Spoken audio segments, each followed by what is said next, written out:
Okay, so in this video, we're talking about, the social media, how it kind of do people, how it affects people, bullying, drugs, a little bit of everything.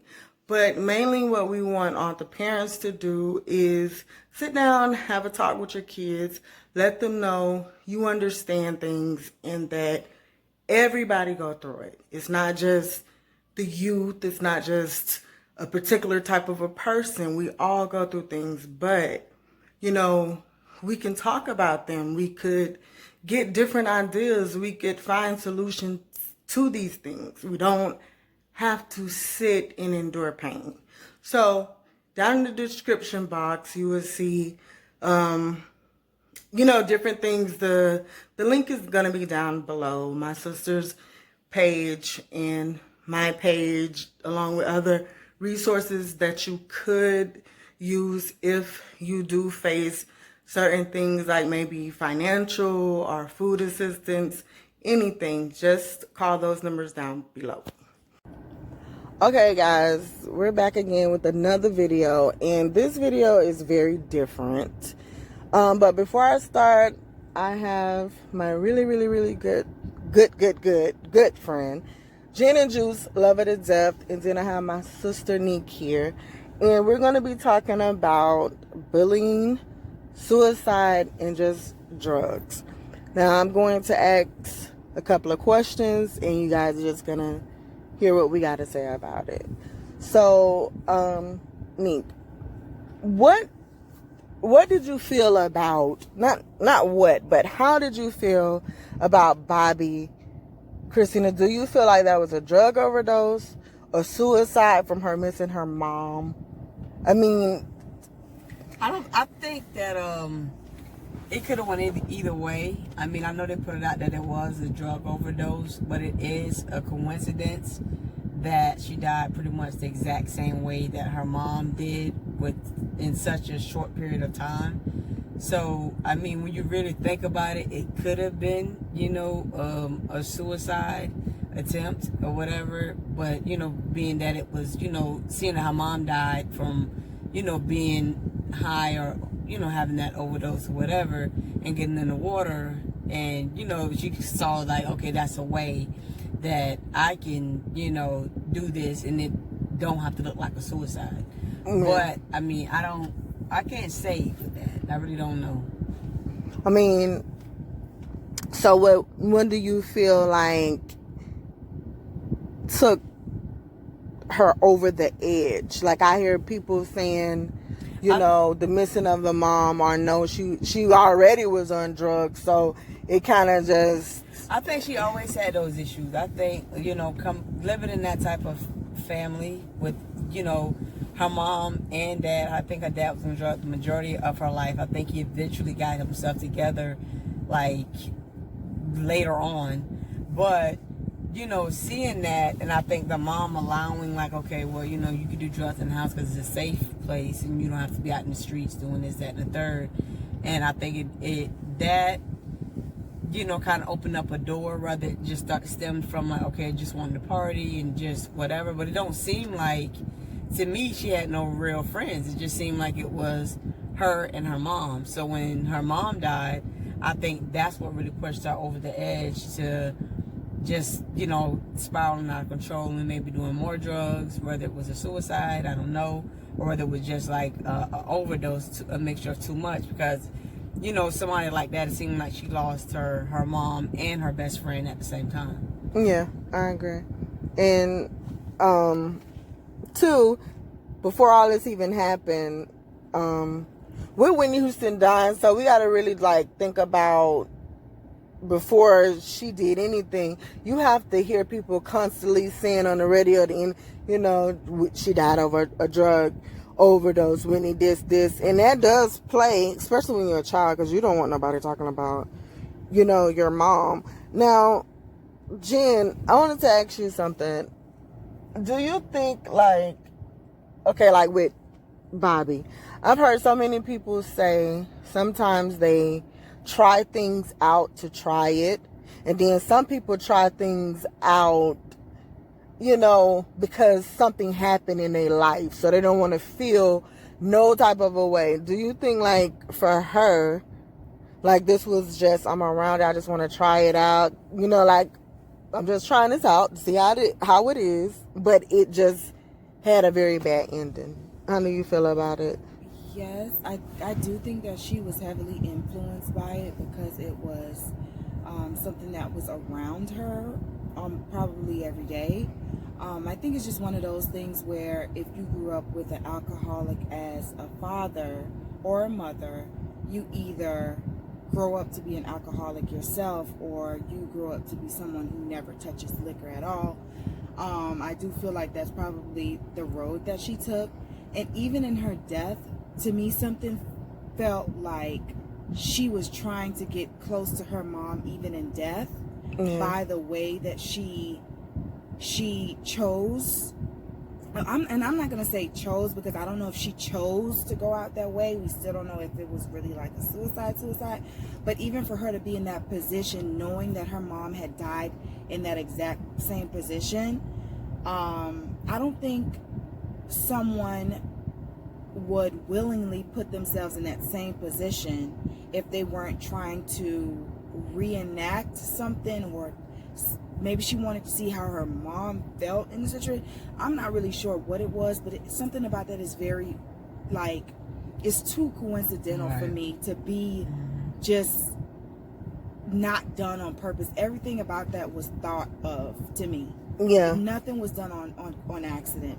Yeah. For me, everything was, I don't know, and I just feel like she probably wanted to be close with her mom, and I don't know. Yeah, because it's something I've seen. I know I had a couple of friends that have lost their moms, and one guy I went to school with, he was so funny and just everything, but he lost his mom, and I think like at 2021 he was on the streets and seemed like he had just completely lost his mind. So until I want to say this, you know, what could we do as far as like with kids that's going through bullying and, you know, peer pressure, or you just get hooked on a certain drug that, you know, because you just out with your friends, you may think like a Molly or whatever else is good for you, but you don't understand the danger of it. Like what okay, that part I'm just cutting it down. It don't matter because you can edit it. Now, what do you think that we could do as far as like letting people feel comfortable into that zone? Because you know, like, okay, if someone is doing drugs, normally they hang with their own crowd. Everybody got their little crowd because you feel more comfortable.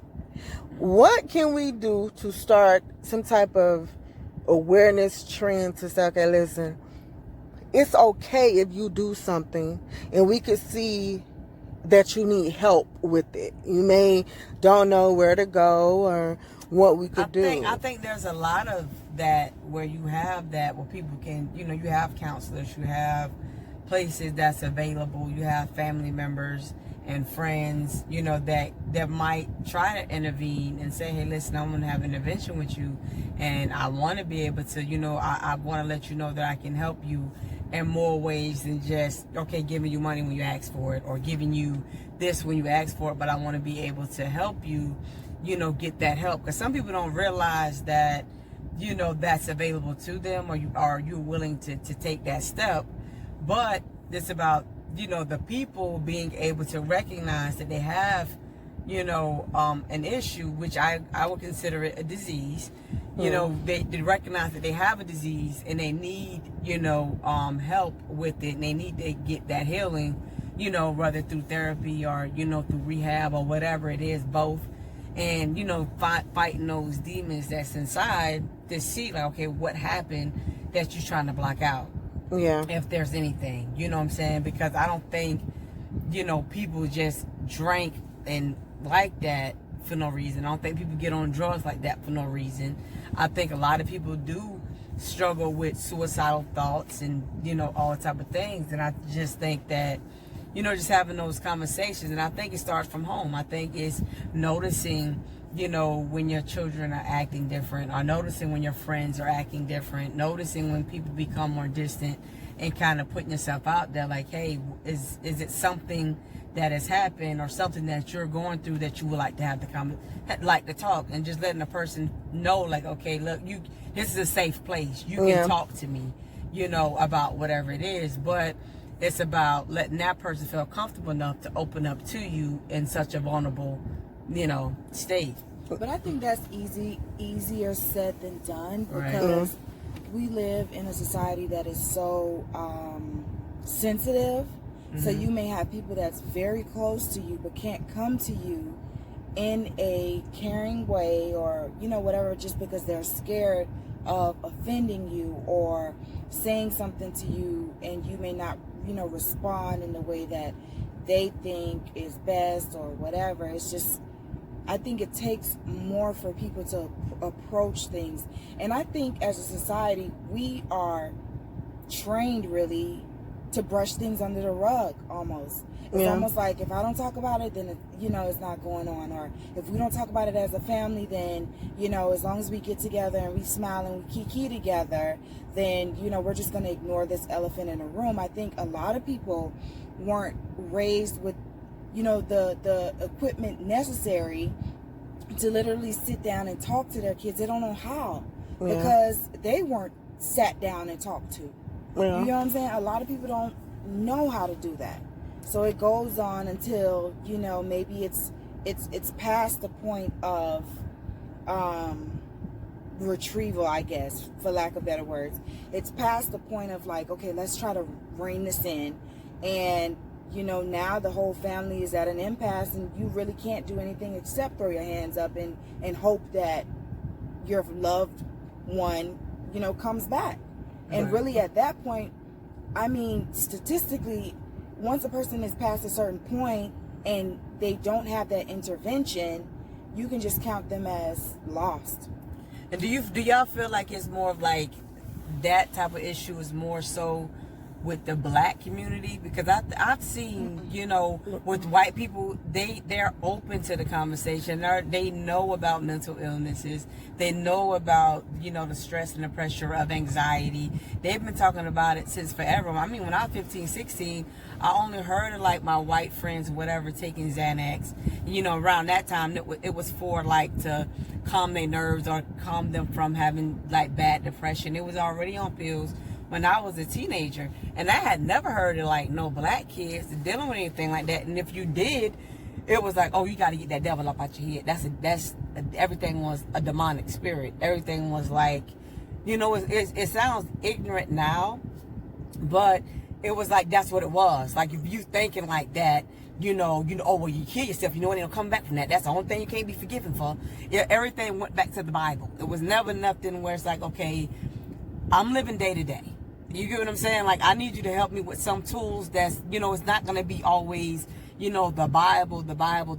Like, give me some real stuff as a teenager that I can go out here and I can be equipped, or a young adult period where it's like, okay, my life ain't going the way I thought it was going to go at this age or whatever. And it's like, I need more than just, you know what I'm saying? Just that. Like, I'm flesh. Like, I need something else. You get what I'm saying? So, I mean, I would say too, you know, as far as like, you know, your background and just different things, I'm going to say we all know that different races have different backgrounds for how they choose to discipline their kids.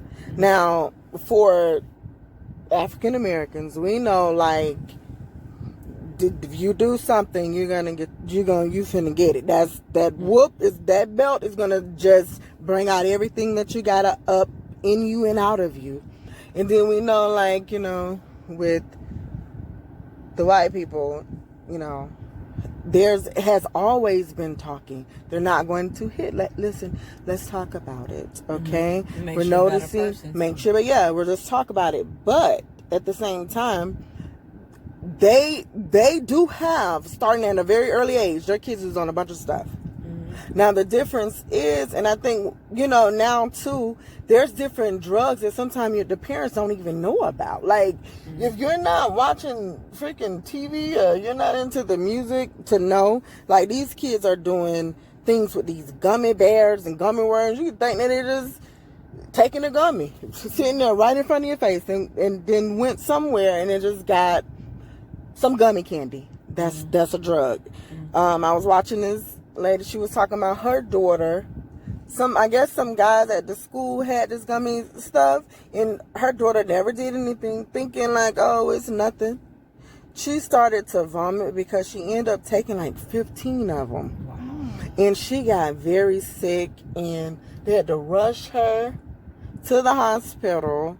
I think the doctors were saying like, okay, her brain was kind of like swollen because like she just took way too many at one time, but she didn't know. And of course, if you are a child and you gummy bears, I mean, right now we sit some gummy bears in front of us, we're gonna take at least about 20 of them because you just don't know. And then they got the cough syrup, so and it's just different things, so sometimes the parents may not know how to approach you with certain drugs because different things do have you acting different. And I think that's where the suicidal thoughts come from, because it does go from this point to that point. So if I'm feeling like, even if we're just chilling, we're at a party and somebody give me something and I just take to it and I really like it. Now if I like it, I want to keep trying it. Now that is going to change, my behavior. So now different thoughts do start to come in your mind because now you don't even have control over your mind. I think that is something too that parents, anybody, even these celebrities, need to talk more. Like, listen, it's certain things is cool, but you also don't know your body. You don't know how your body is going to take something. It is true, because I mean, there's certain people you can smoke weed and I guess it relaxes them. But for a lot of people, what a lot of people don't know is it produces a lot of anxiety for a lot of people, where, people can't barely sleep at night, or they thinking about all of this stuff. They get in this very depressive state. Yeah. Oh. Mm-hmm. Mm-hmm. Like, but some people it's a downer, where it's like relaxes them, it calms them. They're not finna be all like, whatever. That depends on, the strain of marijuana that you have as well. You have to keep that in mind. And if you get marijuana off the street, you don't know what you're getting. But that's what I'm saying. Some people who buy it off the street, even from back in the day, from what I can remember, but I think it was a more natural weed that people were smoking back in the day. I think even weed smokers that used to smoke so much back in the day, then cut their weed habit out because they don't have the same effect. You paranoid. It's not as relaxing. You're on edge, right? You're not as relaxed as it used to be because there's so many things that they're adding to it. It's not the same, feeling that it once was. Like, Yeah. Now, too, we want to get too on this topic with, I know it's easy to say, have this leader role about yourself and keep that and doing certain things, but it is very, very, very important that we teach our loved ones, kids, your homeboys, homegirls, anybody, like, what, you're gonna go through the roughest time in your life, and it's gonna always be major, but the thing is, you're gonna go through it, and it's gonna probably fly over a lot of people's head like that, go through. But to go through something means exactly what that is. You're gonna go through it. I didn't pass the stage of feeling like, okay, you know what, this person got a better, they may dress better. That's okay. Kids, it's okay. It's okay if somebody have a better dress code. You have to wake up with that desire to say, if I choose this route and I choose to do this, what do this make me? You want to be a leader of your own decisions. And I know that's very hard to say, especially when you're not in school anymore, because we all been kids. We know how that goes. But it is important to kind of like, no, I ain't doing that. That's not what I want to do, because now shoot, with the Molly things, we seen somebody jump on the car. The people was jumping on, breaking the cars, jumping on the fences, biting people. Yeah, I think with the whole drug thing, and then like you said with the whole dressing thing, I think people trying to keep up, and that's a part of peer pressure, and the reason why a lot of kids are depressed, because you want to look a certain type of way, but you're not in control of what's being bought for you or what type of clothes you're able to wear and stuff like that. So a lot of people, they start taking the wrong route. You know what I mean? Whether you stealing or you get out of school and you decide, like, man, I'm gonna make sure I have this, that, and the third. I'm gonna have the finest stuff because now you're old enough to get it, and you robbing, you doing fraud, you doing whatever it is that whatever it takes. Because the Jordans just came out. Yeah, and then but you looking at like the one dude from here who just got killed. It's kind of like you trying to rob somebody who got killed in the flea market. Oh, okay. Somebody, you trying to rob somebody, but everybody's armed these days. There's no such thing as jack boys no more. That's over with. Because done. Everybody is armed. Whether a woman that's in her 40s, 30s, whatever. That was never a thing for women to walk around with guns, really. No. You know what I mean? That was always even family man. A family man didn't walk around with no guns like that. You had a few, but majority of it was people that was in the streets, or they had something they really needed to protect inside of their house. But you can't really go inside nobody's house and they don't got no gun. Yeah, no. So it's kind of like, okay, you really risking it all. You get killed, or you get, I think all of these things kind of lead to an early death, so to speak, is what I'm trying to say. Like whatever route you take, whether you doing drugs, you overdose early. Whether you decide that you want to, rob somebody or whatever, and that don't end the way you think it was going to end. Whether you, get so caught up in your thoughts where you feel like, okay, I'm so far behind in life, and you commit suicide because you feel like it's never going to end. I mean, all of these things is just kind of like, when you get so far up inside. Okay, so, like you said with the robbing, all that stuff does lead to a disaster and all that stuff. So, do you guys think, and then too, we want to know from you guys, kids, if you're 11 and up, things happen to everybody, but you can always have somebody to talk to. You got to be able to get that relationship and feel like, what, your parents, your guardians, they can't be the enemy. We got to kind of change that way of thinking.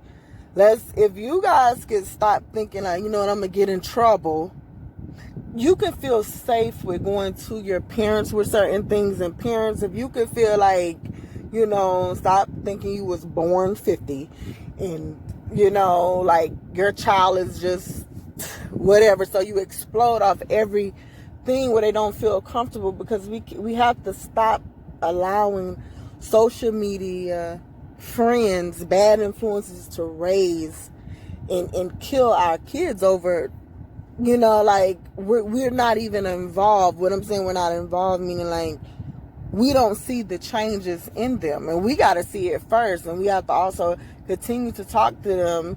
One day they'll probably open up and say it's gonna be certain stuff you just don't feel comfortable with talking about, but we do have to let that be known. With the bullying and the drugs, it leads to suicide, mental, and everything. Jen, do you agree? I definitely agree with that. I think it definitely needs to be an open door policy, but I feel like that is just the tip of the iceberg. I don't think it's really plausible to have a situation where you tell your kids that you can come to me and talk to me about this one specific thing, when you set up the whole relationship between you and your kids on a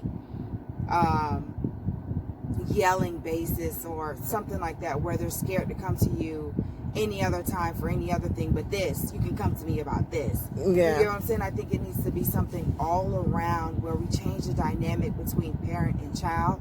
I'm not saying that you should be your child's best friend, but I feel like you should be an advocate for your child. Yeah. I feel like a lot of times people treat their children as prisoners until they turn 18. So your child can't express themselves. They can't, even in terms of going places and doing things, a lot of people sneak out and do these things, and they can't be open with their parents with who they're friends with and things like that. And I think it just needs to be an overall openness between you and your child where they feel like you're on their side regardless of if they're messing up or not. Yeah. So yeah, I agree. I agree with that too. Mm-hmm. but I also wanted to ask you guys, it seems as though, and I don't know if social media has anything to do with it, where we're seeing more of it as opposed to in the past where we didn't know about it because we didn't have the internet at our fingertips and really the whole world at our fingertips. But it seems to me that the suicide rate, especially in teenagers and young adults, has gone up. Yeah. Do you think it's something that is basically, it's been going on, we just didn't know about it? Or is it something that is going on now because of social media? To me, what I feel like it's more of it because of social media, and I'll say why. We never knew what people were doing and how well somebody was doing or bad somebody was doing in life, which people aren't going to put out the things that are going well for them. You know, you see people that are 19, 20, 21 got, you know, viral YouTube pages making millions of dollars. You know, TikTok making so much money. Instagram getting paid. They're influencers and they got all of this money. Whether you went to school with somebody and they seem to be doing really well, and you see that they doing well in life. This person's going off to college. This person just got accepted, you know, to this college. This person just got accepted to the NFL and not even get accepted. It's kind of like, you know, people looking at you like, oh, you ain't get accepted. You know what I mean? I saw that you was playing. That, I feel like, you know, things has changed so much because you got all these eyes on you. People watch you every day, whether they watching you on TV or whether they watching you from just the social media platform where they just replaying from Sports Center or whatever. All of these college games are all just in general anything going on.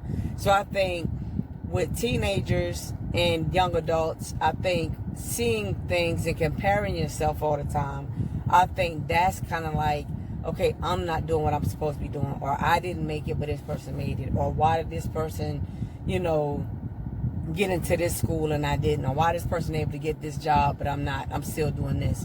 You know, I think that's kind of like the reason, you know, people are really like feeling like down and out. And the more you see somebody, you know, maybe this person, you know, everybody you didn't grew up with, they didn't started having children, but you don't have none yet. You know, everybody didn't bought a house, but you didn't buy one yet. Everybody, you know, driving something brand new off the lot, and you didn't do that yet. Everybody got designer, but you don't have that yet. You know, you feel like a failure, like, what, dog, like, what's wrong with me?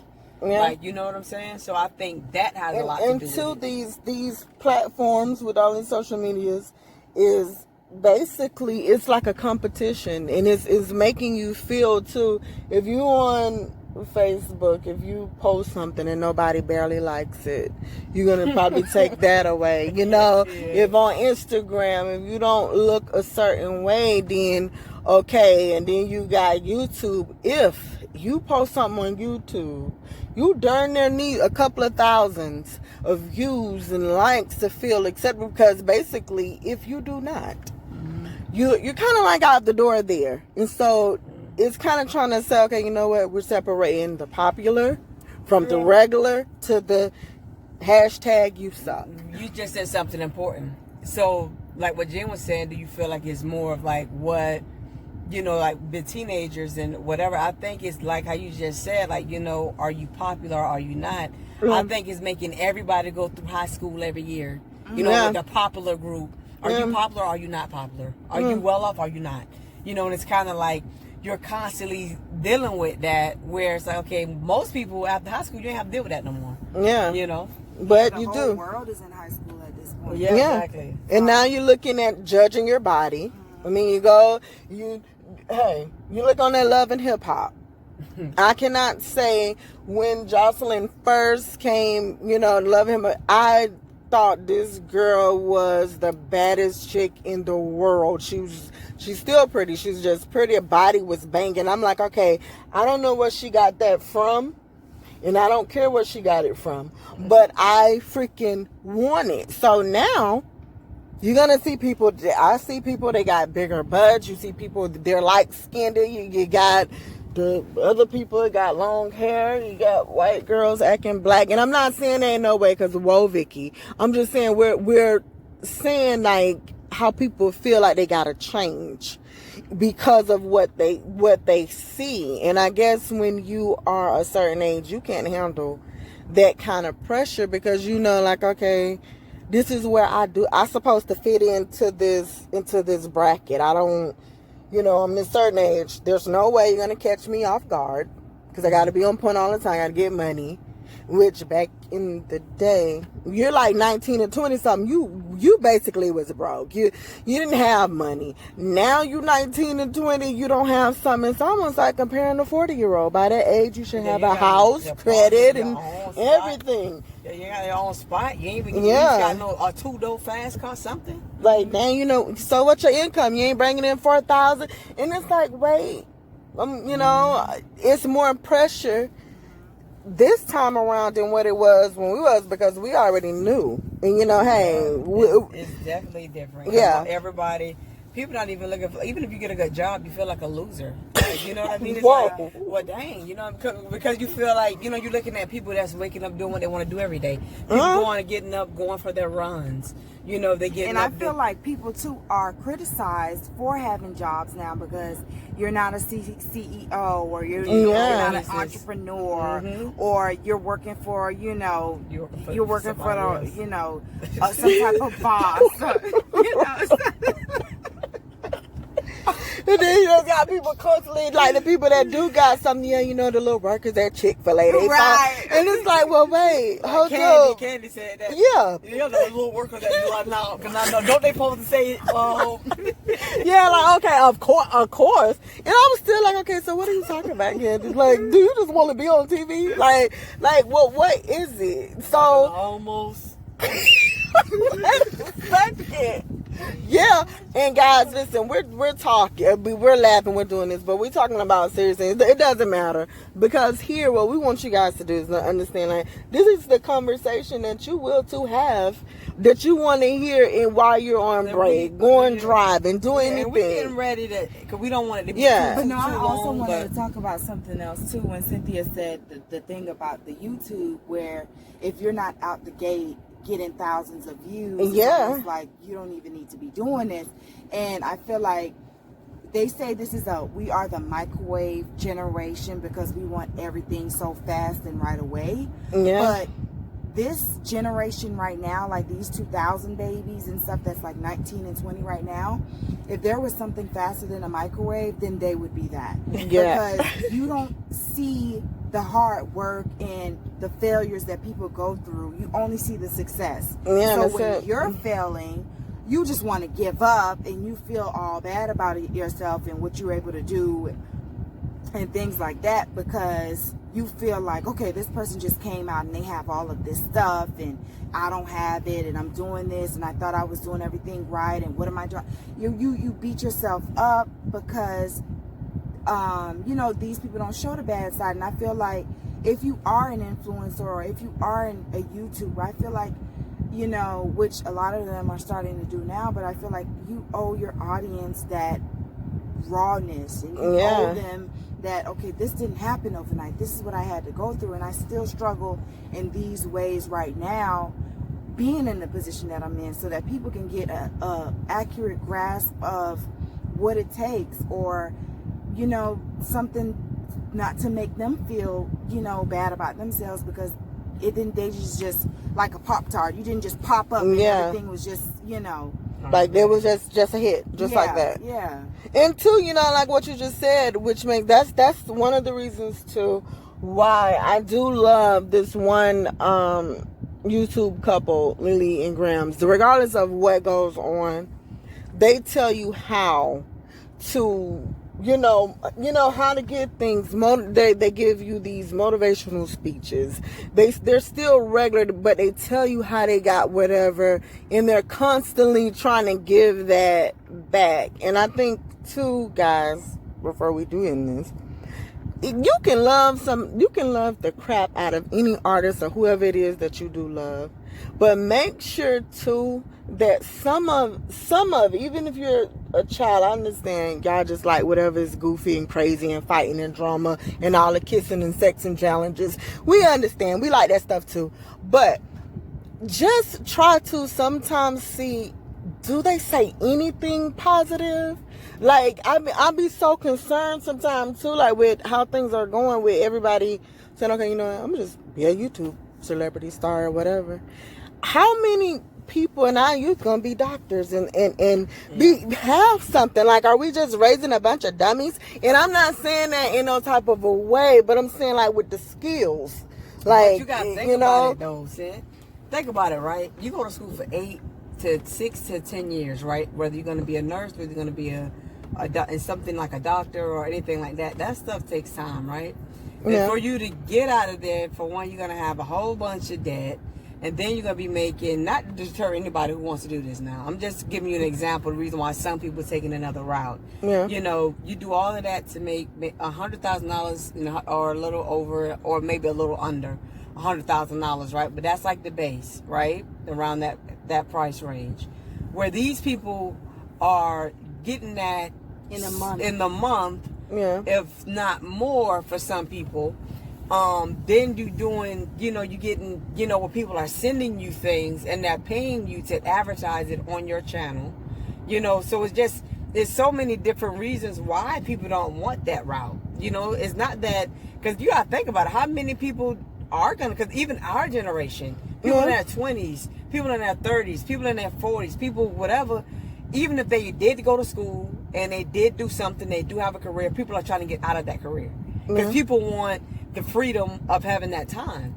You know what I'm saying? You don't have time. That nothing is. Well, maybe I should rephrase it. Not saying it that way. Saying it more like, okay, you know what?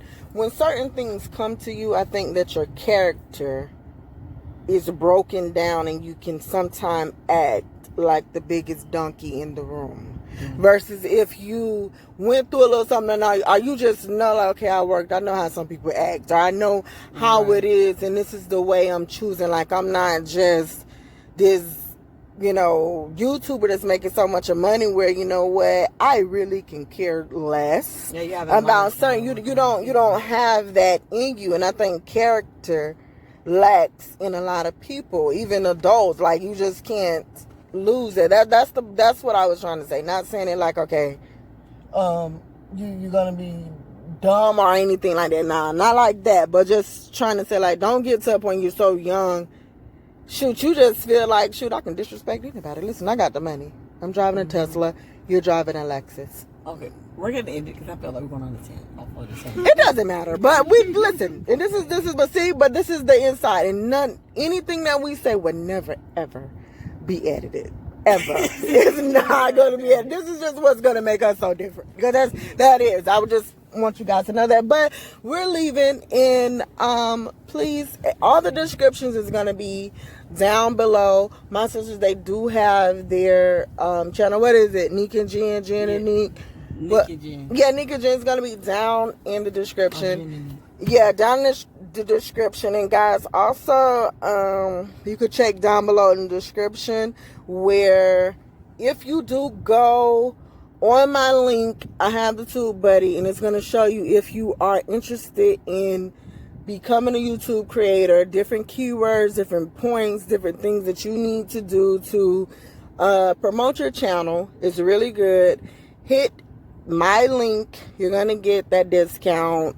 And you're just going to see it's going to be different packages on it. So please hit that. And, Jen, anything before we go?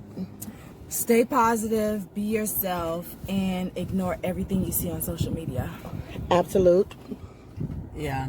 Be positive, stay safe, and like Jen said, ignore everything you see on social media. Nothing is real. Nothing is real. Don't believe nothing you see. Yeah, just stick with us. Okay, we're out.